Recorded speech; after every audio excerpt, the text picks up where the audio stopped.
Philip Freedman. We go back 25 plus years. I couldn't be happier for you to be on this maiden voyage of Dash's Breaking Ground podcast. Thank you so much for your time today, buddy. It's a real honor to see and to chat with you again. It's been a while. It's been a while, but most importantly, Len, it's wonderful to see how Dash has taken off since I was with you from the beginning, learning it, understanding it. It's really very exciting. I think it's groundbreaking for the market. I think it's something that the market will understand when they delve into it. And I couldn't be happier for you. I think I can pat you on the back as well. And this is an awful commercial plug from my dear friend. In fact, and I'll just spend one moment on it, and then we're going to move on to really meaty stuff.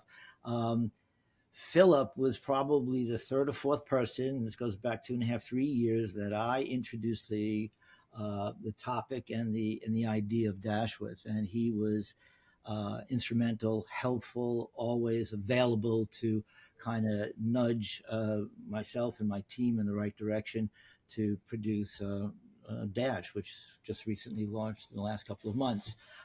So, Philip, thank you again. It has always been wonderful, and your insights and understandings of the business have always been spot on. However, all that being said, commercial plugs aside, again, so for my audience, may not know, Philip has had a most sterling career in lots of different areas of residential real estate. Philip, kind of take us back, because you and I only started 25, 28 years ago, and since you're probably kind of give me a little bit of a top line, if you can share a little bit of your illustrious background. Absolutely. So I always said real estate to me was in the blood. It was something I've always loved. And I always called myself the biggest voyeur, because I'd love to see homes, apartments, commercial, whatever people did, how they created it, how they designed it, how developers presented it.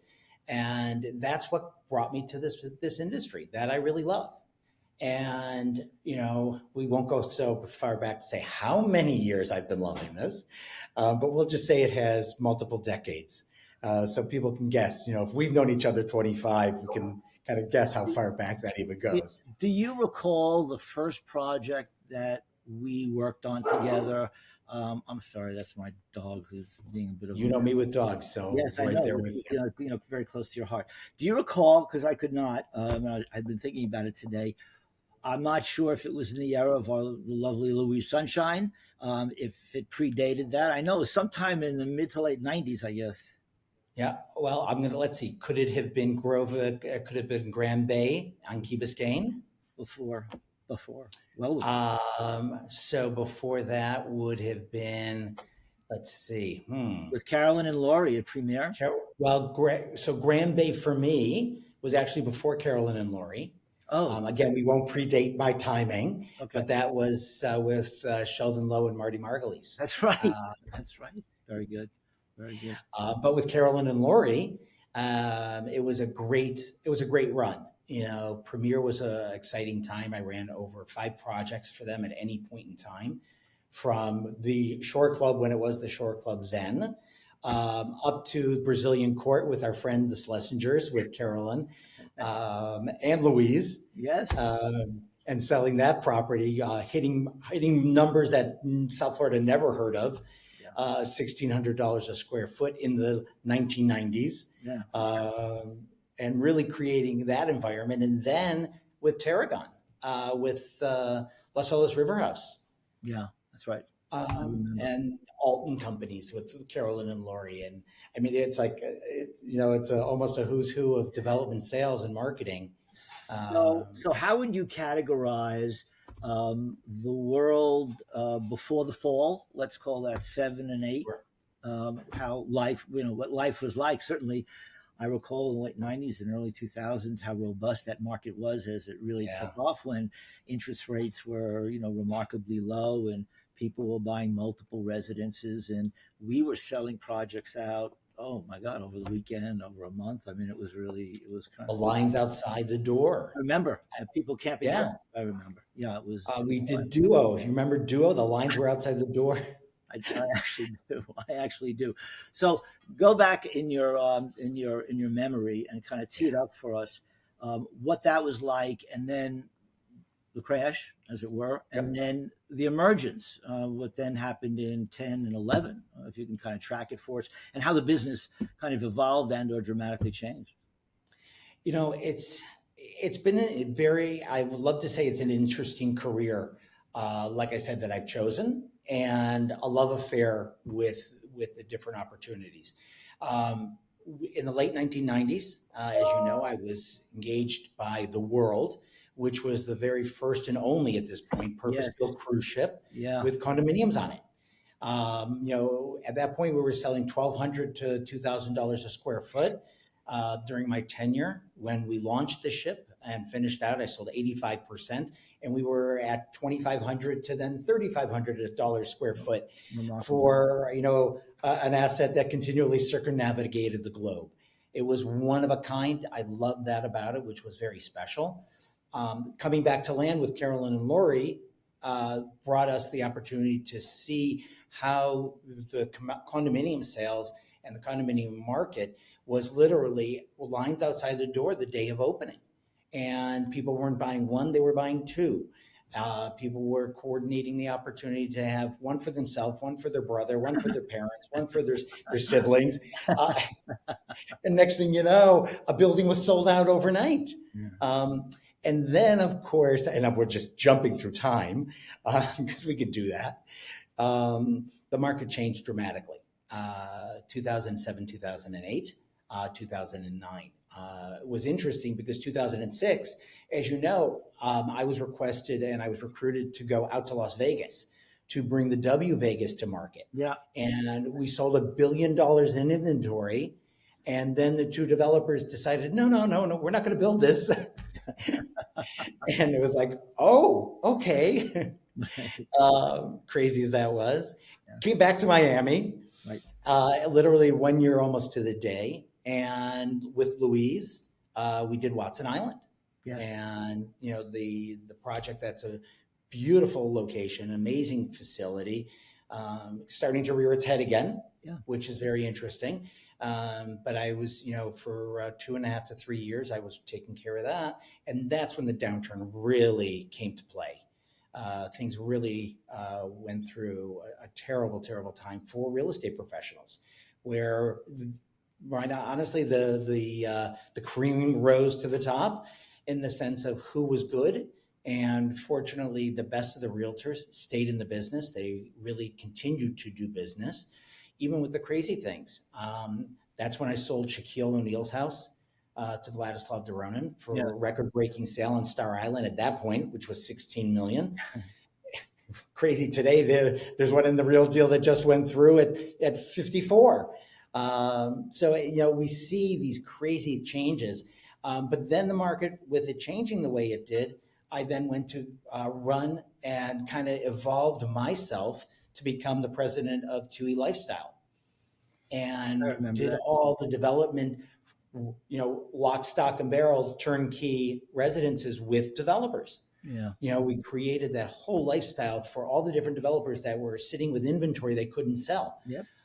From Deezer to Related, for in the South Miami area, and then all the way up the coast, Sure.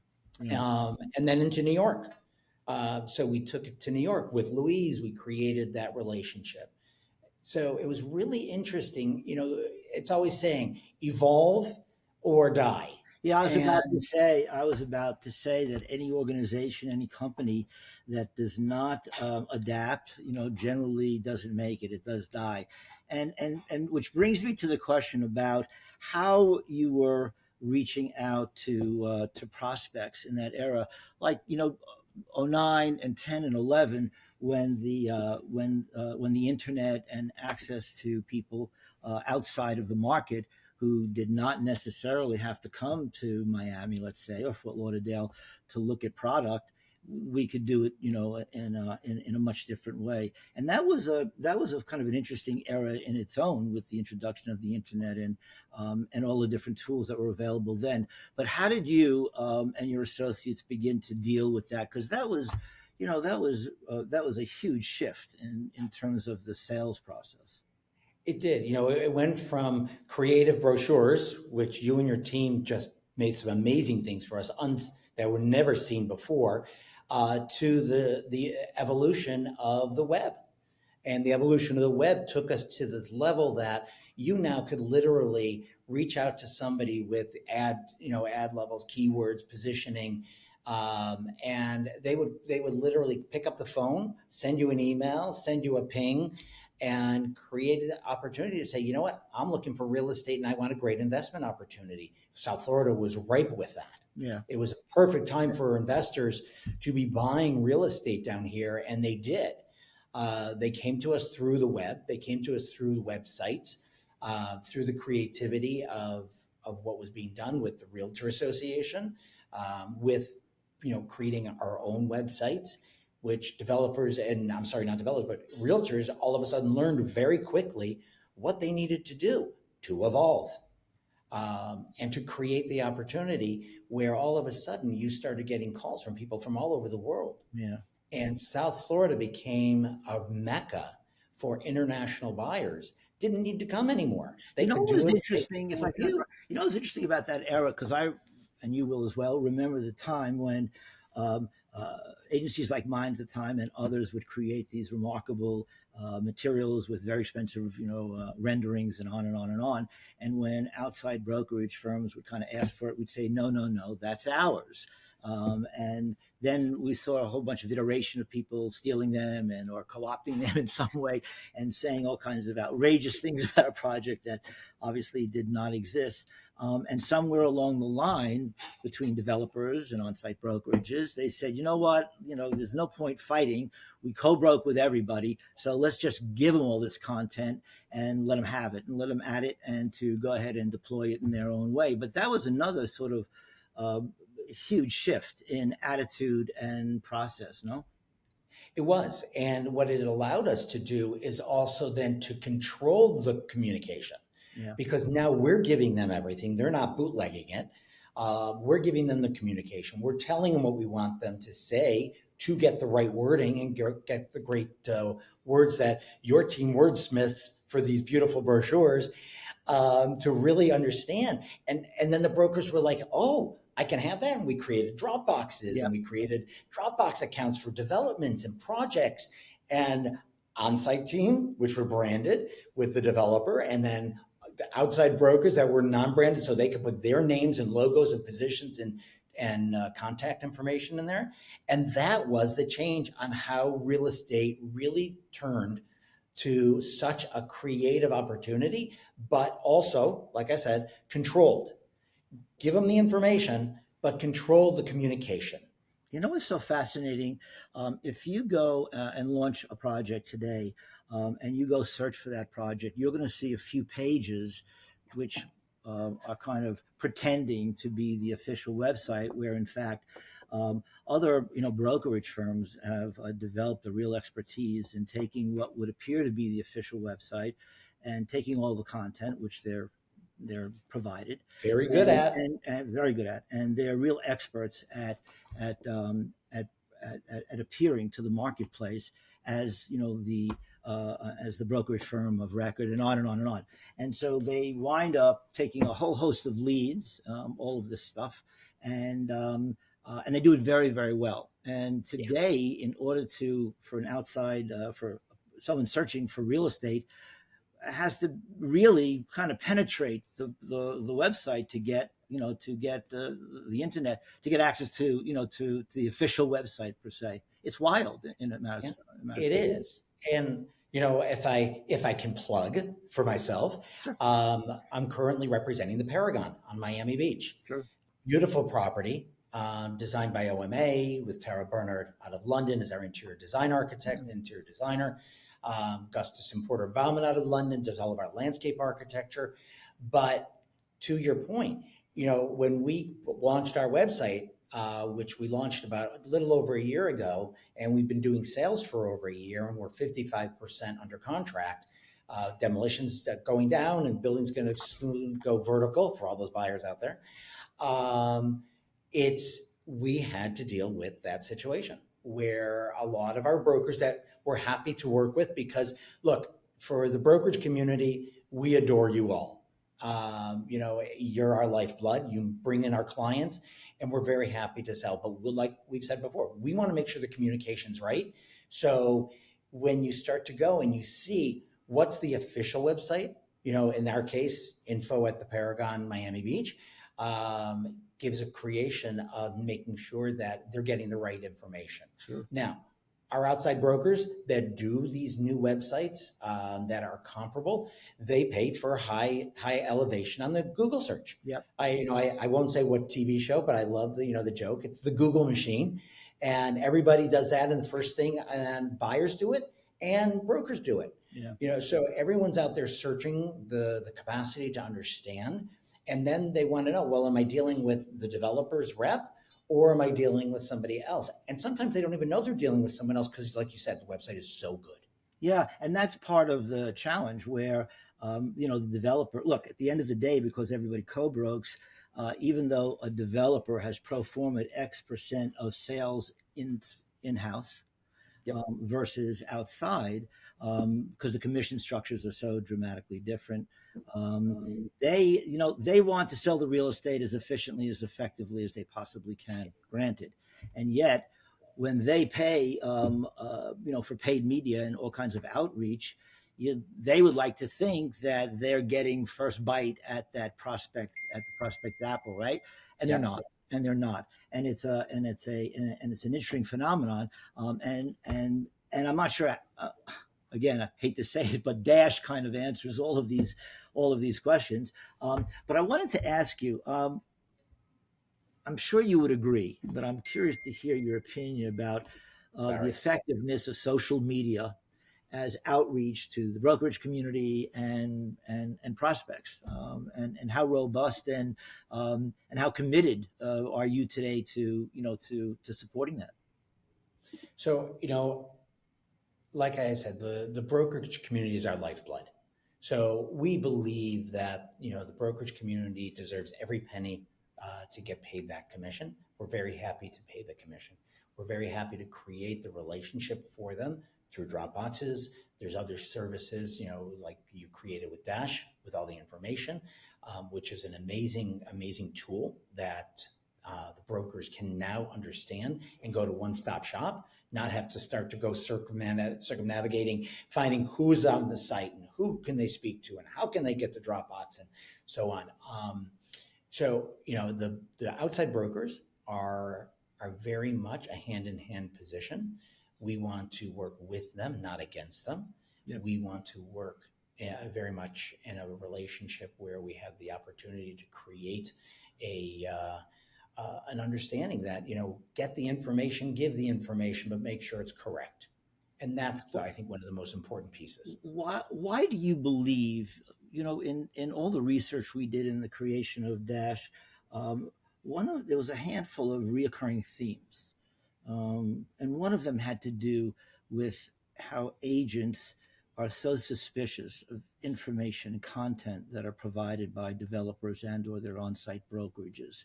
How do you think, I'm not sure if you agree or not, but certainly the research that we learned, how do you think that needs to be addressed? Well, I think it could be addressed obviously in a better position. I think if we address it in a location with our community, within the community, to say to them and make sure they understand, we are our only desire is to give them correct information as a developer's rep. We want to make sure that, number one, their buyer understands what they're purchasing. Number two, the real estate brokers understand what they're selling. We listen to so many different people talk so many times during presentations, and the outside brokers talking, sometimes over the development team who's been trained. They've been given scripts. The script is in their own communication, but they've been given scripts. They have to hit certain bits of information. So This way the developer's story, the developer's information on the project gets out and gets delivered to the purchasers that are buying, in the case of Paragon, from $4 million to $63 million. These are not small, acquisitions. Right. And the buyers that are buying with us, no matter what the price level, they want to have trust. They want to have trust in the broker that they're talking to that's bringing them into us. They want to have trust from us. And that's the most important thing. It's your relationship with the real estate community. It's your relationship with the buyer that you engage with. And it's creating that trust factor, because in today's world, they can go anywhere. They can look up everything. Yep. They can determine if they want to buy with me, if they want to buy another project on the beach, or if they want to go to downtown Miami, or as the old people would say, Miami. But it's all about a trust factor So, and yeah, communication and information. absolutely. And what appears to be happening, and I'm not sure to the degree that it's been successful, and I don't know exactly, where this occurred, but over the last, at least from my observation, over the last 5, 6, 8 years, that you would think that between developers and brokerages and agents, they would all have the same objectives, right? From the developer standpoint, build credible and reasonable residential real estate that then the brokerage firms would kind of serve up to the agent community for them to be able to take it, grab it, and then present it in a credible way to prospects. And what's happened is that they've created these silos. They all should have the same objective, and yet they, many times, in many instances, as you know, they work at cross purposes. And even though Dash is probably the antidote to that, as I genuinely believe and approving, how does that kind of misdirection and cycle get broken? How does the idea of that the common objective and purpose seems to be so obvious, and yet it doesn't really work that way any longer? It doesn't, and I think it comes back to who is selling with the project, whether, the firm that represents the developer. Some of these developers have taken it in-house. As long as the people that represent the developers, and we're talking about development projects for the moment, of course, Yeah. but it's individuals that you can trust. I, thank goodness, have had an amazing, stellar reputation, which you can only have one name. And over the years, people understand that in my development projects, if I'm here, I believe in the project most importantly. I believe in the developer most importantly. And I can tell everyone that what they're going to receive and what they're planning to understand about what the project is going to be about is for a comfortable letter. It's the truth. So You can yeah, only tell the so truth I twice. couldn't agree more. And it always appeared to me that and what we're trying to do with Dash is that really kind of transparency is really works. I mean, it just does, and Yeah, it does. it undermines and provides a kind of with transparency. There's a movie.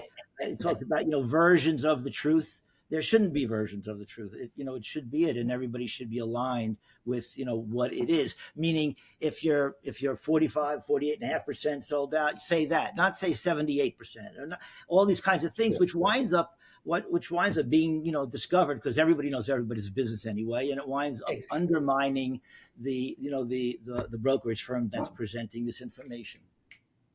And it's, what's interesting is, and I use this many times in my life and many times in business. A very wise woman said to me once, you can only tell the truth twice.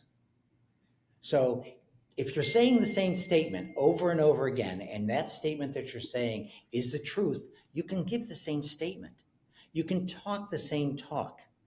And you never ever have to worry about a situation of, expanding upon it. You don't have to worry about coloring it. Yeah. You get to tell the same truth twice, I think thrice, I and think again that's and well. I think that's well said. So I want to pivot a little bit and kind of I was reading not so long ago this quote. I'm not exactly sure who attributed it to, but they said that life is not about what happens to you. It's about how you respond to what happens to you. So if you take that idea and embrace it in terms of your career, how would you answer that in terms of how you responded to probably not the most positive experience, but your response provided and produced something that you may or may not have imagined would have taken you further along. Well, life is an experience. Life is a journey. And I can say that in my number of years of development, sales, and real estate, the journey has been really very interesting. It's true to the market. You know, there's ebb and flow. There's that up and down. Um, but you learn from your mistakes. You know, you should honor your mistakes and say, okay, I don't want to ever do that again. Sure. But what you can also do is learn from your peers. You know, the people that you work with, the people that you're around, people that, and I count you most importantly as somebody that I, respect, with the utmost of respect, with the level of information and knowledge and your diligence of the way you wanted to do things with Dash was to bring it to the forefront to give information that was communicative, the information that was truthful, information that was consistent, and it was right across the board, the same for all the properties. Yeah. So when someone would look at it, they would say, well, if it's this design style and positioning and layout, then I know I can go to the next project and get design style, positioning, and layout. Yeah, yeah. So I think I couldn't agree with you more. Obviously, let me ask you a question because you've really spent the lifetime of your career doing luxury and then super duper luxury. Um, I know that was a choice somewhere along the line, but kind of share with us exactly. I don't know if one day it would say you said to yourself X or Y, and there we are. Kind of go back a little bit, and because it's been your entire career is really being this guy who knows luxury, presents it, sells it, understands it as well as anybody I've met in the business. Thank you. My very first sale in real estate was a townhouse for $126,000. And I never forget that. Mm. And that was, it didn't have a 9 in front of it. Let's just put that. And what was interesting is as I learned that, I started to also learn that for me personally, I could do $1 million deal as easily as I could do a $126,000 deal. Mm. And it was all about knowledge. So what I did is I immersed myself in knowledge, to gain knowledge, to learn about the properties, the marketplace, the positioning. And my very first transaction over $1 million was on Fisher Island. Yeah. And it was a beautiful, 2-bedroom condo. Who would think 2-bedroom condos for $1 million on Fisher Island? Well, that had a 9 in front of it. That's it. It gave me the understanding that, with knowledge, with information, with a community positioning, I could then turn myself into an individual that liked the luxury market. And that was my launch pad. Was truthfully the first transaction that I did at that $1 million number on Fisher. And it moved me to a different mindset. And then I started focusing on that, learning all the islands, learning all the buildings, learning all the positions. And I in turn said, you know what? I wanted to create that lifestyle. I wanted to enjoy that lifestyle of what, this beautiful properties were about. In the early 1990s, when David Paul unfortunately had his issue with Centrust, I was chosen to be the listing agent for his home on Lagos Island. And, why? Because it was a lawyer that I had done a very big deal with that said, you know what? I like the way you did business. It became that snowball effect. So you didn't, so you chased or you were being chased by these higher end development projects. Yeah. Correct. Yeah. Correct. And it was all because of going there, being there, understanding their properties. And then they're like, I like what this person is saying. I like how they're selling. And I would sell with them, of course. as an outside broker. And then all of a sudden it turned from outside brokers to being development sales marketing and positioning. So yeah, so let's chat a little bit about what's going on today in the world and South Florida marketplace. Being the luxury guy that you are, Yeah. what is your sense of the appetite for these what some would define as nosebleed prices for real estate? Um, it seems to be um, unending in terms of projects that we read about on a regular basis being launched at sky high numbers. And I just wonder, you being in the forefront of all of this, what you're beginning to see as the appetite or lack thereof in the world today.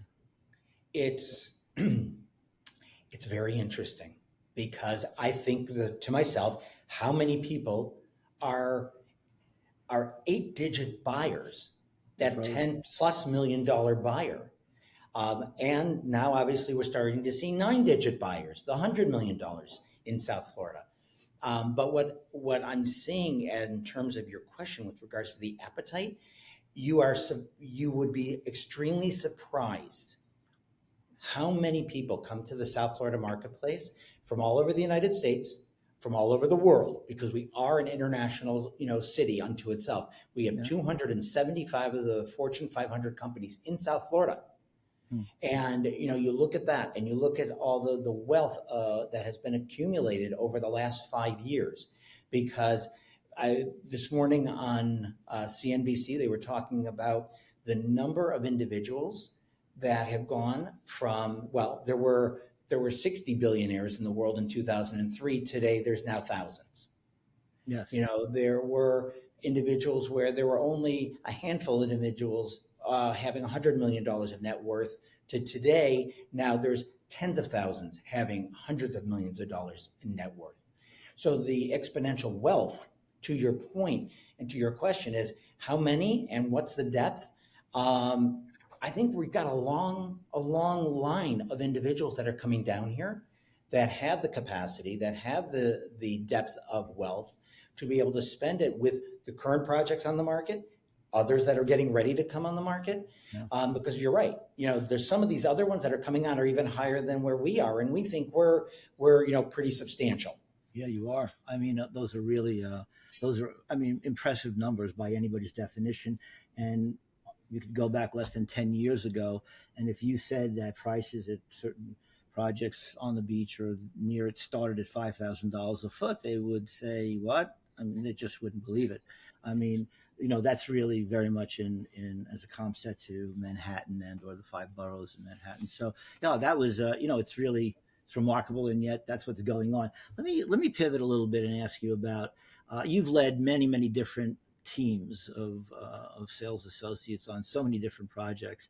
So my observation is that we lost a whole host of people in the crash of '07, '08 in the business per se, because they weren't salaried any longer, and the world seemed to be coming to an end, and nobody was buying real estate any longer. And then there was a resurgence in 10 and 11 and a little bit on. And not so long ago, COVID kind of created another kind of crisis as far as agents and new agents coming into the business, and on and on and on. What is your sense of training, actually attracting new agents and training them, Yep. and their desire to be trained and to do things? I don't know how else to say it, the old-fashioned way, meaning really understand what you're selling. But I'm really curious to hear what you're finding in terms of a new breed or the next generation of agents. And it's a very interesting point, because what I did here at Paragon, and I'm going to use Paragon as this very Sure. interesting opportunity. I brought on seasoned salespeople, and I also brought on somebody that had never done development sales, sold country club sales, so knew the luxury market, but never did a development sale before. And it was great because this person, who, as it's turned out, has become my number one salesperson on the Paragon. And this individual was willing to learn, was willing to be taught, was willing to be trained. And again, like I said, I'll give you the script. I'll give you the understanding of what I want to make sure gets across and how you present things. But it has to be your communication. It has to be your words, not mine. And what I'm seeing is the quality of the individuals that were never in development sales. There's a total new hunger with Really? them Huh. that, yeah, that they come out and they're like, you know what? I like this business. Because don't forget, the clients are coming to you. So they're coming to you for a reason. They're coming to you with their brokers. So you're kind of getting someone through the front door. Sure. But that nice thing about it is the learning and the pliability of somebody like that. Sure, it's always well, I guess it's wonderful when you can work with an individual as almost as a blank slate and kind of teach them and mentor them. That's a whole other thing, and and not just in our business, but in many Yeah, businesses, this whole concept of mentoring has disappeared. For financial reasons and a whole host of additional reasons, and that's really quite a shame because in the day, agents that worked on new projects, new development projects, they weren't, they were not permitted to, to face clients until a certain, series of months of training and understanding because these leads for developers were expensive. Um, sure. and so I'm wondering when you now interview for new agents who have not done new development sales before, are you finding them amenable? Are they interested in learning, and or is it something else now? No, no, they want to learn. They want to learn from, seasoned professionals how to sell developments because it's not, not just selling real estate. You're selling a lifestyle when you're selling a complete property. So you've got to express that and you've got to bring that to play. And what's very interesting is the individuals, as you start to bring them to play and you bring them out to the market and you explain to them how the training goes, nobody goes on my sales floor until they not only have given me a presentation that I think is Mm. worthy, but they have to give it to the developer. Oh So, well. yeah, it's not so nice sometimes. So it's a little bit of work, but to get everyone wants to get on the floor. Everybody wants to get themselves settled and positioned on the floor to be able to sell the project because if they're not selling, they're not getting money.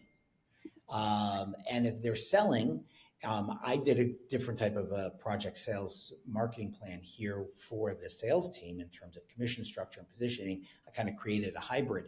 But I also created an opportunity with them to understand that not only do they need to work together, but they're going to also get, if they're this lead agent, they're going to get a little bit of bonus. Of So course. there's a focus on how to sell, how to learn, how to present, and then most importantly, how to reap the benefits. So how would you how what would be your counsel to they may not be newbies per se, meaning they just got their license, but they may have been in resales and other kind of residential townhomes, whatever it is. But now they're coming to the, let's call it the big time. They're going to projects that start at $3 or $4 million north, and when you when you engage them and they come on board, um, how are you instilling in them the idea of, let's call it the Philip Freedman way of selling? Because transparency, honesty, not everybody has all the answers all the time, but the idea is that building trust is really, in so many instances, is really where the connection needs to be made. It's really, the thing is that buyers, when other than second and third time, second home or third home buyers, I'm talking about people who make really big decisions on residences, that rely on their agents, to represent them in a very credible way, an honest way, in a way that provides for them the best possible product at the best possible price. When you kind of have those two forces or those two entities interchange with each other, how are you giving counsel to these agents on your property to kind of get it, that you're here today and tomorrow and the next day, that no one's running away from anything? Uh, Correct. And that's actually the very valid point is I'm here every day. So I'm a little bit of a different type of a director of sales. I don't sell. I am here to facilitate the transaction. So Len's on the floor today, and he's got a broker or a buyer that's coming in, and I'm here to help with the transaction. I will be out in the sales floor. I'll be listening to the conversation. I'll introduce myself.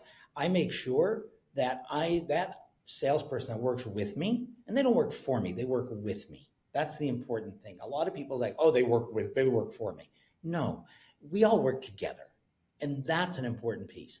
So I make sure that the sales executive that works with me understands that I'm here to help.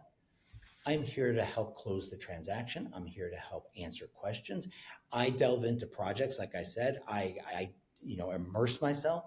I know everything about it, from the architecturals to the design to the positioning, who's doing what in the property, and I make sure that I know the square footage of every floor plan, every position, and I know our neighbors, and I know our competition, which is critical. because knowledge is key. Knowledge is key for the realtors out there, most importantly, but it's also extremely important for us on the projects to be able to talk about, well, if we're talking about the Paragon, then our competition, further south, which is an amazing property called Shore Club, came out again. This time doing immensely well. We need to know what's selling, what's not selling, why they're not selling or why they are selling, what their properties are like, what their finishes are like. So we can compare apples and apples, because to your point also, on the bigger price tickets, when you're talking about a 15, 25, $35 million apartment, you need to know your competition. You need to know what differentiates you from them. And the salespeople that work with me, they know that I know that information and that I can help them close their well said. Is it more than 80% of your buyers to date that are all cash buyers? So it's an interesting situation, and our contracts, but to the community out there that's learning about this for this podcast, contracts in South Florida with real estate developers are all cash. So we never care about how the financing gets to us, as long as it's green cash coming through the Fed the day of closing. Now, to your question about how will people do it? In the previous environment, before interest rates went up, when I was doing the Ritz-Carlton in Miami Beach, and I sold that project out for the developers, interest rates were amazing. So buyers were spending $2 to $15 million, and they were like, you know what? I'm using someone else's money. Why should I use my own? So there, about 60% of our buyers actually did finance. Now that rates are where they are today, I don't know where they are where we'll close, which will be Q2 of 2026 for the Paragon. I'm presuming they're going to be lower. They won't be at the 7.5 where they are in today's marketplace, but they're not going to be the 3 where they were. So is that going to slow? So as we are kind of running up into the season, the end of 23 and into 24, are you getting any indication of more Northeasterners or Californians, Texans, South Americans? How are you beginning to assess this next period of time? So I see for America, the American market coming to South Florida is very strong. The Northeast, and I'll just say the Northeast because it's from Boston to New York to Washington, D.C., and then to Chicago. And then we do skip out to the West Coast. There's a lot of, I'll call it tax flight, because those states all have huge taxing. California, Los Angeles has the estate tax now, the mansion tax. New York's got a mansion tax as well, let alone their state income tax, their city income tax, their county income tax. So, and you live there, so I can preach to that choir. Yes, you can. And what we're dealing with here is no state income tax. You've got your real estate tax, which does tend to be a little higher, but it's what it is. It's fine. And, you've got our buyers out there that are coming from the West Coast. We just closed a transaction with a 28-year-old multimillionaire from Beverly Hills that, it moved east. And he's like, I'm buying. And he did. So we are seeing that. We're seeing that market. It's not just the Northeast corridor anymore. It's California. They're coming east because it's the same weather. I think, right. A little bit more humid, but other than that, you're right. A little more humid. And we don't get earthquakes. We get hurricanes. So, and fortunately, I'm touching wood here. We haven't had any in the Southeast recently. Yes, in a while, we're very lucky. we're coming to the end of this first podcast, Philip. I Yeah. want to thank you again, as always. Someone I've known, respected, worked with, and admired from near and afar. You continue to kill it, and you continue to be on top of your game in so many ways. Can't thank you again enough for your time, as busy as you are. And I hope to come and visit your sales center soon, for sure. Whenever you would like. Thanks, Philip. Have a great And day. thank you. Thank you for the opportunity. Most importantly, I only wish you the very best with Dash. I know it's going to be a tremendous success. You're a smart guy, and you really know how to bring things to market. So, Very thank you kind. for all the years together. Most Yeah. importantly, thank you, thank you for this opportunity. Thank you, Philip. Have a good one, buddy.